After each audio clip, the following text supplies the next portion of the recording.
So we came and lived in an orphanage for a year to try to learn how that works in Haiti and those kind of things. And what we found was actually that 80% of the kids in the orphanage that we worked for were had living parents. True orphans are very rare, and in fact, they're very, very rare to find in an orphanage because they're hard to adopt.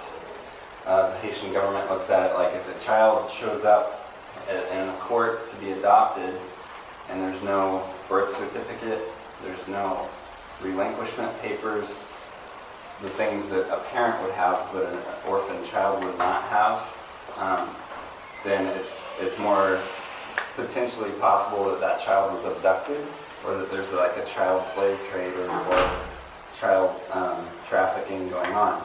Without the paperwork that says, I am so-and-so's parent and I give permission to this person to take care of my child, a lot of orphanages don't want to touch true orphans because it's complicated and difficult to do the adoption process. So the more we were around it, the more we learned about kind of the system here of orphanages, and the more we decided we didn't want to have anything to do with it. Partially because of corruption, because of government problems and all these things, the adoption process was really slow too. So you have kids that were dropped off in an orphanage, and after a family chose that child, it would take another 3 years for their adoption to be finished. It's moving a little faster these days. Not a lot faster, but faster. Probably, I would say most adoptions are going to take about 1.5 years now. But in that waiting time, that's after a family has chosen the child. So when you have little kids that are being dropped off, they spend a lot of time in institutional care. I have yet to meet a orphanage director who fully understands what reactive attachment disorder is. I think there's a few that do, but the ones that understood it best no longer run orphanages.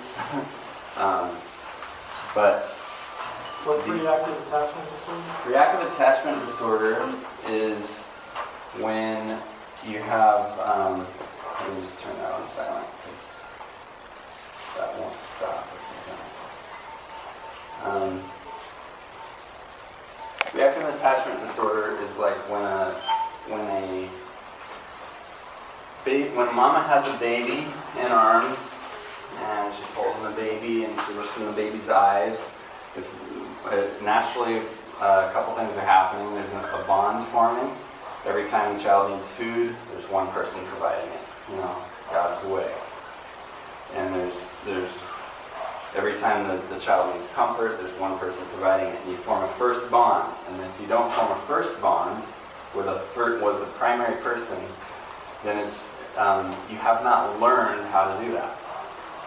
So forming bonds with other people becomes problematic. And the other thing that happens is a true sense of cause and effect. So if baby is being held by mom and baby makes a noise, what does mama do? Says it back, right? In her own way. Papa holds the baby, he does it a little different. He sounds different, he holds the baby different, that kind of thing. The baby's learning their own identity, they're separating, like discerning, I'm a different person than mom, and also learning, when I do this, this happens. So this cause and effect is being learned. So kids with reactive attachment disorder do not have a primary attachment, and so their brain development is slowed down in cause and effect, like they don't comprehend cause and effect as well, and they also don't get the basic kind of concept of love and care for another person as an equal. And so what that means for an adopted child, if the kid has reactive attachment disorder and they're brought into an adopted family, the reason it's called reactive attachment disorder is because there's a negative reaction to attachment. And I think this is debated and it's not very well understood, but I think what I believe is going on there is that a kid who's never had consistent love or consistent attachment, once you start giving them that attachment, they don't know of any other source that could have come from, except for the person who begins to give it. And then, once they begin to receive it, they realize what they were not getting before, and that makes them really angry. So, little 3-year-old adopted child is feeling love for the first time, and because they're feeling it for the first time, they're realizing, hey, I didn't get that before, why didn't you provide it to me? Do you understand what I'm saying? So reactive attachment disordered kids often will try to hurt their adoptive mother. They're very angry with the adoptive mom. And we saw that in the orphanage.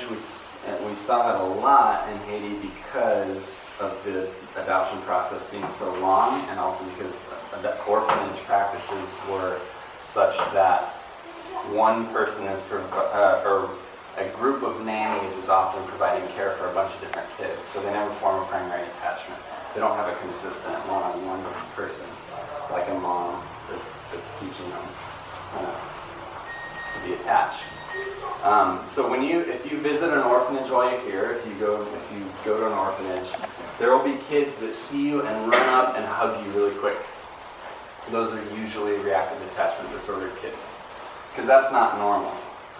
Like, somebody comes into your house and you have a little brother or sister, they don't just run up to the stranger who just came to their house and give them a hug, right? Reactive attachment disorder kids don't have a primary sense of security and safety in home, and you may feel like you're filling that need every time they go, but they really don't care. Like, they're getting a little bit of love, but it doesn't mean anything to them, and I could talk about that forever, but it's a big problem, and the only real solution is for orphanages to give primary care, so to look less like an orphanage, to have a family kind of dynamic where one person is caring for 2 or 3 kids and not sharing that responsibility. And I'll talk about that to every group that comes in, because so many Christians are supporting orphanages without keeping them accountable to those things, and really creating issues. It's a big problem. So we more and more just felt like there's also an arrogance to American Christians coming to Haiti and saying, oh, I'm going to give this child a better life than the parent that God chose for that child. I'm going to take this child away and give them this wonderful life because their parents are incapable of doing that. We don't believe that. We believe that God chose parents for each person, and that if he's followed and listened to and obeyed, and if people are encouraged and given what they need, that God made a good choice when He gave us parents. And that we can help the parents here be great parents to their kids. So for us, that's the primary thing that we're doing is creating economic means so that education happens, parents have enough money to put their kids in school, because almost all the schools in Haiti are private, so they have to pay out of pocket. Families are putting food on the table, paying for rent. We have artisans who buy homes. We've had people start other businesses, so they make jewelry here, but they have a motorcycle that they bought, and somebody drives that and pays them a rent for their motor tax. They do a great job, and we're trying to do that all in a relational context, so that we're not a factory, we're not merely a business. We're working in relationship with the people here and helping each other support each other. We just got flooded a couple weeks back with the heavy rains. The artisans, a lot of them lost everything they had in their homes, and so we raised money to rebuild the retaining wall so the creek doesn't overflow anymore, and trying to it's stuff that a normal business would not do, trying to to care for the community and really listen to them. And I think that's, something, if you have anything to take away, like to think about from being here, it's just like, please, while you're in Haiti, respect Haitians in their own capacities, it's very dangerous to come with a savior mentality, because, if you come and go, Haitians are still here and they survive all the time without your help.